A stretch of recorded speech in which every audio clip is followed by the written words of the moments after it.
C'était l'événement principal de cette route vers WrestleMania 41, mes amis. Après toutes ces années, et à quelques mois de sa retraite, John Cena a fait son heel turn tant attendu. Le leader de la Nation est passé du côté obscur, en vendant son âme à The Rock, le final boss, et défiera Cody Rhodes pour le titre WWE à Las Vegas. À ce moment-là, je vous dis, et quelques semaines plus tard, on en est où? On a déjà pu avoir un bon aperçu de ce que c'était John Cena en mode méchant en 2025, et bon sang, il y en a toute l'abondance de choses à dire. Et ce qui m'a convaincu en tant que heel, qu'est-ce que je pense de sa rivalité face à l'American Nightmare jusqu'à présent? Est-ce que les fans européens ont été gâtés avec les apparitions de Mr. Hustle Loyalty Respect à Bruxelles, Glasgow et Londres?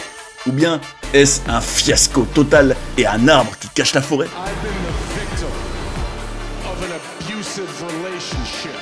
Prenez-vous un Irish Coffee, sortez les sulfateuses, on va canarder tout ça ensemble. Vous êtes bien sur Johnny Catch, mon avis tranché sur le heel turn de John Cena jusqu'à présent, c'est parti. Ah là là là là, pendant des années il nous bassinait avec son You Can See Me, vous me voyez pas, mais là, cette fois-ci, je l'ai bien vu, croyez-moi.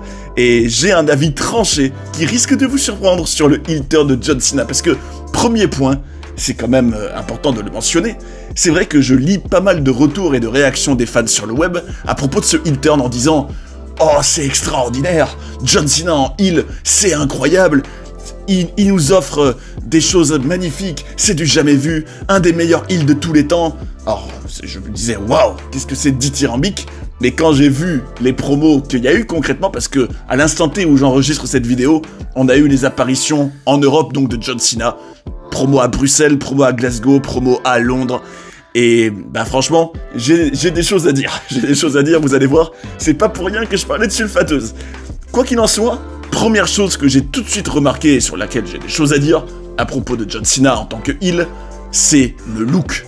Et ça, c'est négatif. Franchement, dites-moi ce que vous en pensez dans les commentaires, mais en tant que heel, pour moi, c'était une évidence qu'il fallait à tout prix changer de look pour John Cena. Mais en réalité, il n'a fait que reprendre ses looks qui sont les mêmes depuis des années, voire même encore plus vicieux et pernicieux. Pourquoi? Parce que c'est simple, à chacune de ses apparitions, il avait une tenue intégralement différente, adaptée à chaque lieu où il était. Et qu'est-ce que ça veut dire? Il faut lire à travers les lignes, mes amis, il faut voir le petit jeu auquel joue la WWE en faisant ça. C'est tout simplement pour vendre un maximum de produits dérivés, ni plus ni moins. Et je me disais quand même, t'as John Cena, t'as le heel turn qu'on attend depuis toutes ces années, et tout ça pour arriver avec les mêmes t-shirts, les mêmes casquettes, toujours Fruity Pebbles, hein, en gros pour vous résumer la situation. Alors que personnellement, je me disais, John Cena en heel, peut-être qu'il va enfin se permettre quelques libertés qu'il n'a pas pu faire toutes ces années ou qu'il n'a pas voulu faire. Il pourrait par exemple venir avec une barbe, venir avec une moustache, peut-être mettre des costumes, alors c'est vrai que là, alors aussi bien par rapport à Cody Rhodes qui met déjà des costumes que de manière générale les heels font quand même souvent ça dans l'histoire du catch, arriver en costume et tout, c'est sûr. Mais bon, on aurait peut-être en tout cas pu imaginer un look un peu différent pour John Cena, peut-être justement des couleurs bien plus sobres, bien plus sombres aussi, mais pas du tout, non, rien de tout ça. Il a gardé tout ce qui le caractérise depuis toutes ces années en termes d'apparence et je trouve que c'est d'une pauvreté créative affligeante et surtout c'est révélateur d'une volonté de faire du chiffre et de faire de l'argent plus que tout, au détriment peut-être d'un personnage vraiment renouvelé et qui donne vraiment l'impression d'être nouveau. Parce que là, désolé, quand je vois John Cena arriver, hein, sans encore parler purement de ce qu'il disait, je trouve que c'est exactement pareil que tout ce qu'on a déjà vu. Et je me dis, à quoi bon faire un heel turn si c'est pour arriver avec les mêmes tenues, les mêmes looks, enfin bref. Ça déjà, j'ai pas compris, à part donc le côté business, hein, je me dis, c'est vraiment bête, c'est vraiment du gâchis. Premier point. Donc ça, j'attends d'ailleurs vos avis à vous, hein, en commentaire.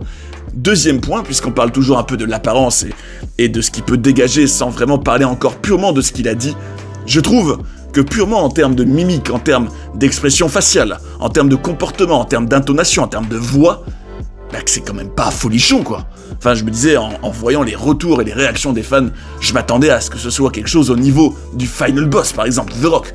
Vous savez, alors qu'on aime ou qu'on n'aime pas The Rock, qui peut nier que l'année dernière, enfin en tout cas en 2024, à partir du moment où il a fait son heel turn, où il est devenu donc le final boss, que tout sonnait vraiment, bah déjà évidemment d'une intensité énorme, que tout sonnait authentique aussi, alors que là avec John Cena je trouve que c'est pas le cas, qu'il donne plutôt cette impression de vouloir avoir l'air méchant, avec le visage fermé, avec la mâchoire serrée, avec une voix peut-être un peu plus rocailleuse, un peu forcée.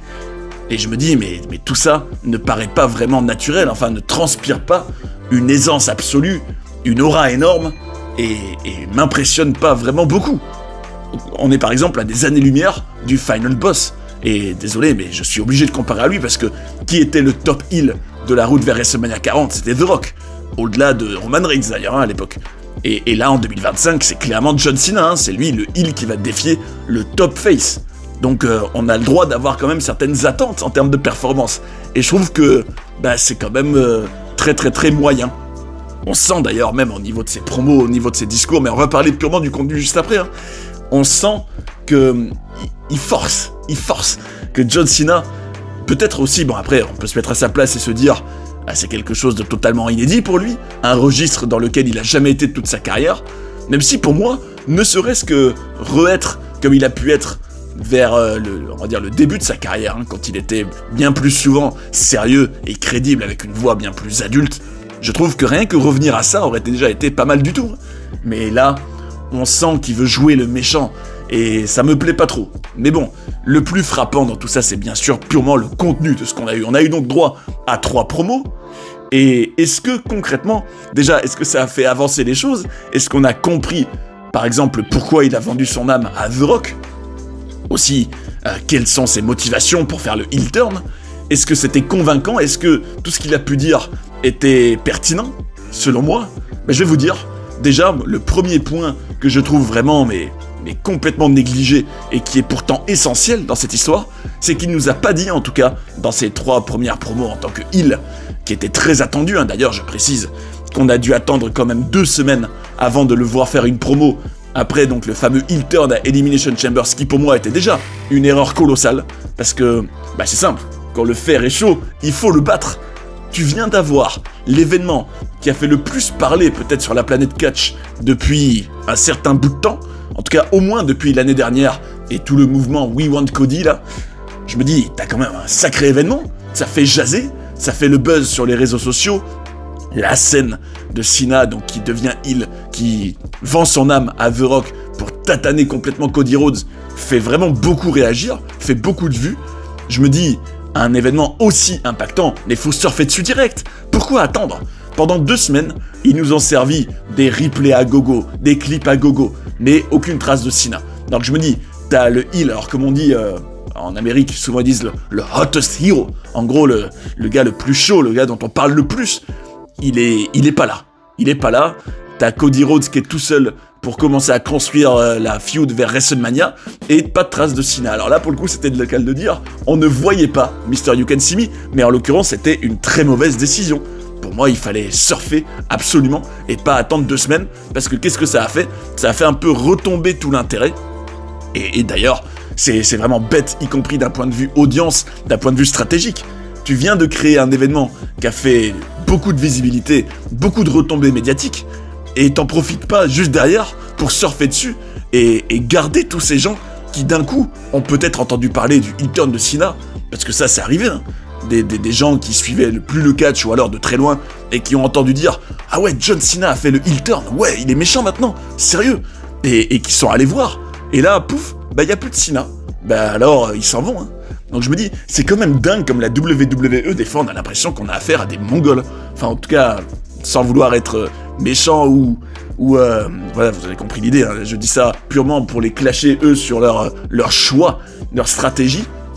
On a l'impression d'avoir affaire à des gamins qui réfléchissent pas, en tout cas en termes de faire des audiences, en termes de garder les téléspectateurs. Je me dis, mais c'est complètement bête de pas profiter du moment où on a le plus parlé de toi, peut-être depuis plus d'1 an, pour d'un coup garder Cena et continuer dessus. Enfin bref, vous aurez compris l'idée, ils n'ont pas profité de cette opportunité-là. Ils ont laissé 2 semaines avant que Cena réapparaisse enfin, évidemment pour la tournée en Europe, pour se faire un maximum d'argent, pour ça il y a toujours du monde. Et concrètement, donc premier point, on n'a pas eu d'explication. Déjà on a dû attendre avant de les avoir, mais on n'a pas eu d'explication concrète sur pourquoi il a vendu son âme à The Rock. C'est vrai, pourquoi il a fait ça? C'est vrai que, oui, il a justifié le fait qu'il soit devenu heel en disant, bon pour vous résumer, oui, en gros pendant toutes ces années, j'ai été victime plutôt d'une relation abusive avec vous, vous êtes des personnes horribles, vous êtes vraiment des salopards tous, et vous m'avez maltraité, quand je faisais ceci, vous me reprochez cela, blablabla, en gros, un discours de victime qui se considère, en gros, dans une situation d'injustice, et qu'il n'a fait en gros que se rendre justice à lui-même en faisant ça. Mais concrètement, il n'y a pas de lien avec The Rock, qui est à peine mentionné, hein. Il n'y a que Cody qui l'a mentionné dans une promo donc à Londres, entre les deux, en disant oui, de nous deux, c'est pas moi qui ai vendu mon âme à The Rock. Mais concrètement, par exemple, on ne sait pas pourquoi John Cena a voulu en gros, enfin plutôt accepter l'offre de The Rock, qui donc a vu que Cody Rhodes n'allait pas vendre son âme donc au Final Boss, et donc pourquoi John Cena a fait ce choix. On le sait pas. Alors, on peut spéculer, on peut par exemple se dire, John Cena, depuis des années, il ne fait que perdre.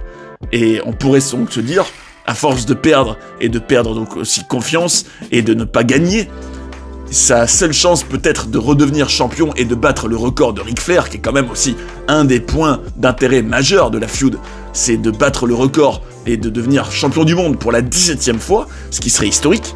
Tu te dis, pour parvenir à cet objectif, peut-être qu'à force de perdre, il se dit, bon ben le seul moyen que j'y arrive, c'est de vendre mon âme à The Rock et de bénéficier de son aide. Cela, pour le coup, ça aurait du sens. Surtout qu'on se rappelle quand même que Cena, il a perdu contre Roman Reigns, il a perdu contre Austin Theory, il a perdu contre Solo Sikoa. C'est vrai que, et puis même si on va même plus loin, le Firefly Funhouse match de WrestleMania 36 aussi, contre Bray Wyatt, le regretté Bray Wyatt. Donc je me dis, c'est vrai que s'il avait eu ce discours-là, on aurait pu comprendre, mais il l'a pas fait. Il a préféré partir sur des grands discours sur toute sa carrière, en parlant aussi du fait que, en fait, toutes ces années, il a mené une expérience avec les fans sur eux pour voir comment ils réagissaient, qu'il les connaissait maintenant très bien et que c'est en gros des personnes horribles. Et puis il disait aussi, alors dans le reste de son discours, qu'il avait décidé donc qu'il allait ruiner le catch. Alors il y avait des phrases fortes quand même, hein. De toute façon, je vais vous les dire, les idées les plus marquantes, hein, pour moi, les phrases charnières, hein, de toutes ces promos. L'idée donc, oui, que les fans sont des personnes horribles, qui va ruiner le catch pour tout le monde, et qui surtout, qu'il a un projet, c'est de partir à la retraite en étant champion. Et en emmenant donc la vraie ceinture de champion WWE avec lui, pour nous laisser tous avec une ceinture qui ne sera qu'un jouet. Et en gros, oui, donc punir de s'être moqué aussi à l'époque, ou du moins d'avoir rejeté, vous savez, la fameuse ceinture spinner à l'époque, donc lui au tout début de sa carrière, 20 ans en arrière quand même. Et bref, en tout cas, qui voulait se venger de tout ça. Il disait aussi, et il y a quand même des phrases très marquantes, que oui, je vais t'enterrer Cody Rhodes, tout comme j'ai enterré tout le monde toutes ces années. Alors c'est vrai que il y a quand même un point que j'ai apprécié, c'est que John Cena reprenait des idées ou des choses qu'on a pu dire sur lui au fil des années, et en gros les acknowledgeait d'une certaine manière. En gros, dans l'idée, il les a évoqués, il les a mentionnés, le fait qu'en gros tout le monde lui a reproché, en tout cas beaucoup de monde, pendant des années, d'enterrer tout le monde, de ne pas laisser les autres exister, mais lui disait moi j'enterre la médiocrité, j'enterre pas le talent, je suis le talent. Je me dis, ah, c'est...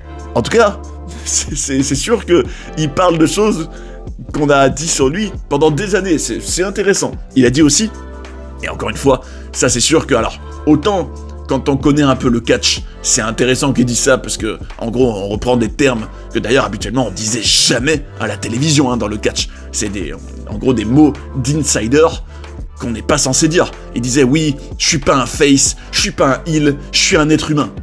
Bon, c'est sûr que c'est une phrase marquante, hein, ça c'est sûr. Et puis, une phrase qui revenait souvent, qui disait souvent quand les gens le huaient, ou le rejetaient, ou l'insultaient, il disait, oui, vous rendez tout ça si facile.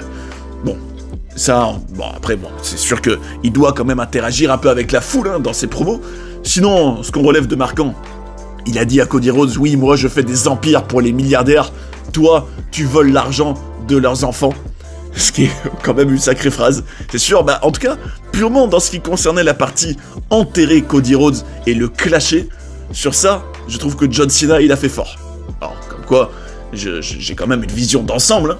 Je veux dire, là, je rejette pas totalement le heel turn de Cena en disant que c'est nul, que sa voix, ça va pas, que le look, ça va pas du tout, que c'est pas convaincant, qu'il se donne un genre, mais qu'il n'y a pas d'explication, pas de substance sur pourquoi il a fait ça. pourquoi en gros on devrait y adhérer et comprendre pourquoi, du moins vraiment essayer d'être convaincu. Et d'ailleurs, quand je vous disais que c'était peut-être un arbre qui cachait la forêt, bah c'est surtout ça l'impression que ça donne jusqu'à présent, c'est qu'on s'est caché derrière l'énorme événement que c'était d'avoir enfin le heel turn de John Cena après 20 ans, plus de 20 ans même, mais que si tu creuses un peu, qu'est-ce qui reste en substance? Est-ce qu'il y a du sens? Est-ce qu'il y a du contenu intéressant? Est-ce qu'on a bien raconté le heel turn? Est-ce qu'on a fait les choses avec des efforts, avec de la créativité? Non, pas du tout, pas du tout. Et ça, je trouve ça bien dommage. Mais on va se cacher derrière le fait, oui, John Cena est passé du côté obscur, c'est le gros événement qui éclipse tout le reste, enfin qui devrait nous rendre aveugles sur les erreurs et les lacunes créatives immenses. On voit que ça. Bref, sur ça, je suis, vous l'aurez compris, négatif et pas fan. Mais de l'autre, quand il clashait Cody Rhodes, il y avait quand même des phrases très marquantes, notamment donc cette idée de faire des empires pour des milliardaires. Aussi l'idée, oui, Cody Rhodes, en gros, à l'époque, t'étais mon chauffeur, et voilà, votre champion maintenant, bah, c'est ni plus ni moins que mon chauffeur. Donc oui, quelle régression, en gros. Il dit, oui, en gros, si je te défie et si je veux prendre ton titre, c'est parce que tu me dégoûtes. Tu m'as volé tous mes secrets pendant toutes ces années. Et d'ailleurs, une idée qu'il a dite, et qui rejoint d'ailleurs, rappelez-vous, les fidèles de la chaîne. C'est des critiques que j'avais déjà faites sur Cody Rhodes, non pas l'être humain, mais le personnage. Quand John Cena lui a dit, Cody, en gros, tu es trop parfait, tu es trop lisse, tu es trop répété.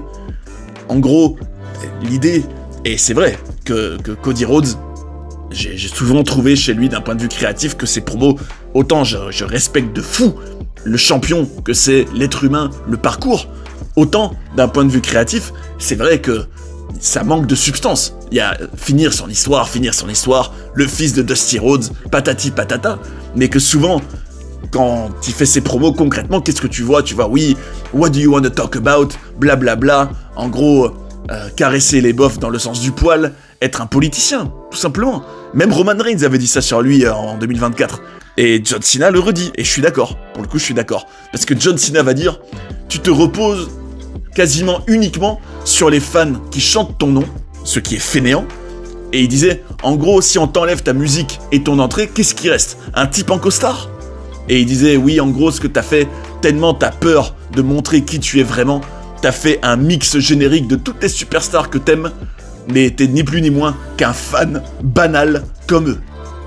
Et ça, je trouve que c'est quand même très très très marquant. Autant, c'est peut-être d'ailleurs le meilleur élément que je relève du heel turn de Cena jusqu'à présent, c'est que il confronte Cody à des grosses faiblesses de son personnage, hein, ça c'est indéniable. C'est vrai. Et d'ailleurs, ça a permis aussi à Cody d'un peu plus s'exprimer, peut-être aussi de montrer de l'autodérision sur lui-même, sur le fait, oui, qu'est-ce que tu vas faire, Cena? Tu vas te foutre de moi? Bah, je peux déjà te dire, oui, je suis Stardust, oui, j'ai un tatouage qui devrait être sur mon bras, mais je l'ai sur mon cou, oui, en gros, j'ai un cheveu sur la langue, ok, mais voilà, tout ça, j'y suis déjà préparé. Donc bon, au moins ça a pu permettre à Cody de parler un peu de lui, de faire un peu un bilan, d'être un peu face à un miroir, hein, avec John Cena, un miroir qui lui rentre dedans. Mais en tout cas, je trouve que tout ce discours de Cena, purement dans la critique de Cody, c'était percutant, c'était percutant. Et une autre phrase qu'il a dite et qui résonne, hein, ça rappelle aussi des choses que John Cena a dites pendant des années. En gros, il disait oui, peu importe les choses mauvaises qu'on me donnait toutes ces années, hein, d'un point de vue créatif, j'ai toujours trouvé un moyen de rendre ça super, j'ai jamais eu à partir, j'ai jamais pris la fuite, en gros. Et on sait que ça résonne avec la vraie vie, hein, que John Cena a toujours dit, oui, moi j'ai jamais demandé à affronter quelqu'un ou à avoir telle ou telle storyline, j'ai pris ce qu'on m'a donné en tentant de rendre ça le meilleur possible. Bon, ça en tout cas, voilà pour, selon moi, hein, les idées principales qui étaient intéressantes. On notera aussi qu'à Bruxelles, il avait vraiment clashé un pauvre gamin qui était fan de lui. Et ça a d'ailleurs fait pas mal jaser sur les réseaux sociaux, en tout cas ça a fait du buzz. Un pauvre gamin qui était fan de lui, bah comme d'autres, hein, qui ont vu leur héros partir du côté obscur. C'est vrai que c'est marquant, c'était inévitable aussi d'avoir des enfants fans de Cena qui sont tristes, qui sont écœurés, qui comprennent pas. C'était inévitable, forcément. Mais bon, ça, tant mieux, je me dis pour un heel c'est super justement de provoquer cette réaction. Mais sinon je trouve aussi qu'entre les différentes promos qu'il y a eu en Europe, bah c'est trop similaire quoi. C'est trop similaire. Heureusement d'ailleurs que Cody Rhodes est quand même venu le confronter dans tout ça. Bon après, je regrette toujours, je déplore toujours la manière dont se terminent ces segments en général. Enfin je me dis, là par exemple, celui à Londres, la fin où t'as John Cena qui va pour s'en aller, qui semble refuser la bagarre, qui d'un coup est devenu lâche, qui finalement tente de l'attaquer un peu en traître, pour au final se prendre un crossroads. Je me dis, bah, on se doute bien d'ailleurs que probablement leur prochaine interaction après Londres, ça pourrait probablement être l'inverse. Ça pourrait être au contraire un Cody Rhodes qui se prend un attitude adjustment. Et je me dis, bah ça franchement c'est tellement la WWE que j'aime pas personnellement, qui est tellement prévisible. Oui, on termine par le finisher d'un tel, puis la semaine suivante on fera le finisher d'un tel. Ils veulent faire genre qu'ils vont s'affronter ou se battre, quoique non. D'ailleurs, on comprend pas pourquoi. John Cena, d'un coup, alors est-ce que, sous prétexte qu'il a fait que perdre depuis des années dans le kayfabe, est-ce qu'il a perdu toute sa compétence d'un point de vue bagarre? Parce que, comment John Cena peut d'un coup se mettre à être un lâche qui refuse la bagarre et qui ne veut pas en gros défier Cody Rhodes physiquement? Comment ça peut se justifier créativement? Y a pas de sens. On parle quand même du type qui a gueulé pendant des années « If you want some, come get some » et qui refusait jamais le conflit. Et d'un coup, c'est devenu un lâche. Et ça, je me dis, c'est tellement la WWE où d'un coup, quand t'es heel, bah tu dois d'un coup devenir un lâche. D'un coup, tu dois devenir un tricheur. D'un coup, tu dois devenir quelqu'un qui veut faire les choses en douce. Ou du moins qui refuse la confrontation frontale. Je me dis, ça n'a pas de sens, ça n'a pas de sens. Surtout, on parle de John Cena, qui est l'antithèse de ça depuis toutes ces années. Alors, est-ce que, au contraire, il a oublié tout ça? Il a oublié qui il était pendant toutes ces années? Enfin, ça vous voyez, je trouve que créativement ou psychologiquement, c'est pas réaliste, c'est pas crédible. Ça n'a pas de sens. Bref, je trouve aussi que, entre les différentes promos, tout était trop similaire. C'est vrai, trop scripté aussi d'ailleurs. Mais bon, ça, c'est aussi dans l'acting et la performance de John Cena, que je trouve que tout sonnait un peu trop robotique parfois, ou un peu trop écrit, même si parfois il était bon quand même, mais voilà, en tout cas, vous l'aurez compris mes amis, je suis pas totalement convaincu par tout ce qu'on a vu de John Cena en heel jusqu'à présent, et je pose la question, qu'est-ce qui pourrait tout sauver?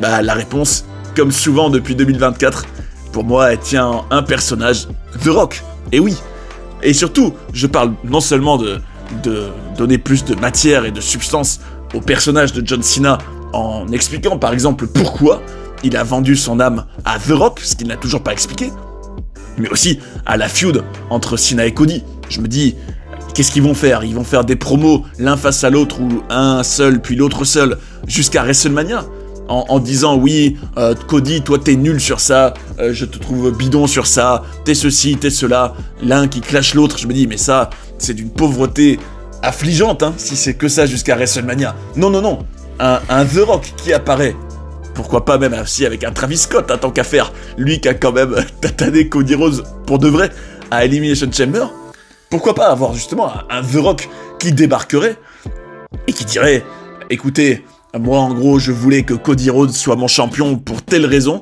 oui bah ça il a déjà dit, hein, on le sait pourquoi, parce que il l'a respecté, il a vu en lui un ami, tout ça il l'a déjà dit, et il pourrait interagir avec Cena, et que Cena dise, oui moi en fait The Rock, j'ai accepté ton offre, parce que par exemple, j'en ai besoin, parce que j'arrive plus à gagner, aussi parce que j'en ai ras-le-bol de toutes ces années, ça y est, c'est la fin pour moi, enfin bon, on peut imaginer plein de choses, et ça je pense que ça pourrait quand même aider d'avoir quand même The Rock qui s'implique, parce que son ombre plane au-dessus de la rivalité entre Cena et Cody. N'oublions pas que toute l'idée c'est qu'il est le boss final, et qu'un jour ou l'autre, Cody Rhodes devra bien affronter le boss final pour mettre fin à toute cette histoire, et qu'on doit quand même sentir un peu son ombre au-dessus de tout ça. Donc j'espère qu'on le reverra d'ici WrestleMania 41. Enfin bref mes amis, on verra comment tout ça va se goupiller, mais en attendant, je vous donne aussi rendez-vous le 24 avril pour une vidéo qui devrait vous plaire et qui résonne justement avec tous ces discours qu'on peut avoir sur aussi bien la route vers WrestleMania 40 que 41, les projets de la WWE, la façon dont parfois on doit s'adapter à la réalité de fans qui rejettent par exemple un personnage ou qui rejettent un projet de match. C'est ce qui est arrivé donc en 2024, comme on le sait, hein, le Roman Reigns contre The Rock qui a été rejeté. au profit de Cody Rhodes qui a été intégré à tout ça comme c'était censé être le cas à l'origine, ce qui n'était pas sans rappeler ce qui s'est passé en 2014, et oui, 10 ans avant, la fameuse situation autour de Batista, Randy Orton et Daniel Bryan. D'ailleurs, en voyant cette vidéo, vous serez choqués à quel point il y a des similitudes entre le destin de Daniel Bryan en 2014, enfin du moins tout ce qui mène à WrestleMania 30 à l'époque, et celui de Cody Rhodes en 2024. Donc un moment pertinent pour aller vous voir ça, mes amis, le 24 avril, pour une vidéo donc sur le retour de Batista en 2014 et surtout comment tout ça avait énormément chamboulé en interne. Vous aurez toutes les coulisses d'ailleurs, la route vers WrestleMania 30 et tout ce qui était prévu à l'origine et comment la WWE avait dû cette année-là aussi changer ses plans. En tout cas, je vous donne rendez-vous ce jour-là. Croyez-moi, vous allez vous régaler. Et en attendant donc, je vous remercie pour vos commentaires. Je vous invite à donner votre avis. Est-ce que vous êtes fan de John Cena en heel jusqu'à présent? Est-ce que vous trouvez que je fais fausse route, que je suis très dur avec la WWE, qu'au contraire, ils ont pris le temps, peut-être, de nous laisser digérer ce qui s'était passé, qu'ils ont, au contraire, su complètement renouveler John Cena, que c'est quand même bien, que c'est divertissant, que vous avez hâte de voir tout ce qui va se passer les prochaines semaines. N'hésitez pas à le dire, et je vous remercie évidemment pour tous vos avis que vous exprimez, pour la vie que vous apportez à la chaîne. Très reconnaissant pour ça, donc n'hésitez pas à le faire. Et espérons malgré tout que John Cena, en tout cas en tant que heel, soit qu'au balbutiement de son personnage et qu'il puisse s'améliorer encore plus et être encore meilleur et qu'il nous offre, on va dire, au moins quelques mois jusqu'à sa retraite d'un John Cena heel tranchant, vicieux et surtout crédible et justifié pour qu'on se régale pour ce qui reste quand même la dernière année d'un des plus grands de tous les temps. D'ailleurs, si vous avez envie de découvrir des documentaires sur des personnages incroyables ou d'apprendre plein de coulisses et de controverses de la WWE, j'ai tout ce qu'il vous faut ici. J'espère que vous avez passé un bon moment devant cette vidéo et je vous invite à rester sur Johnny Catch pour en voir d'autres. A tout de suite. And that's the bottom line, 'cause Stone Cold said so.